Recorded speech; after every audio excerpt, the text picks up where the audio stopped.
সাঁইথিয়া, কেশববাটি, লাউসা, ময়ূরাক্ষী নদীর বিস্তীর্ণ এলাকা জুড়ে বালির খাদান। রমরমিয়ে চলত বালির কারবার। কাজ করতেন বহু কর্মী।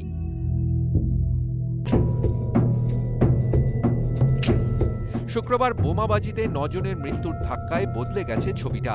বৈধ অবৈধ সমস্ত বালি খাদানেই বন্ধ হয়ে গেছে কাজ। শুনশান খাদানগুলিতে দেখা নেই কারুর।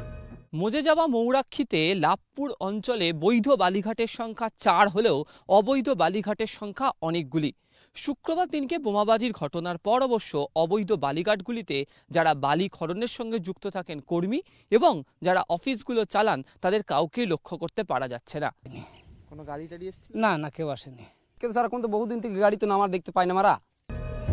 এলাকায় একটি একতলা বাড়ির গায়ে লেখা বালি খাদানের অফিস, কিন্তু সেখানেও দেখা মিলল না কারুর। বালি খাদানের যে কোনো অফিস আছে কার্যত তা মানতেই নারাজ স্থানীয়রা।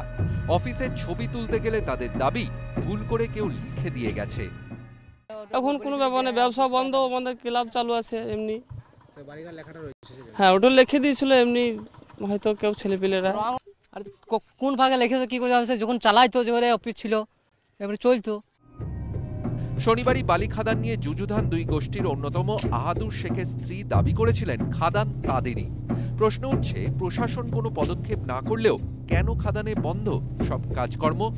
প্রশ্ন উঠছে আহাদুরের ভূমিকা নিয়েও। এখনো কি বালি খাদানের দখল নিয়ে জ্বলছে লড়াইয়ের আগুন?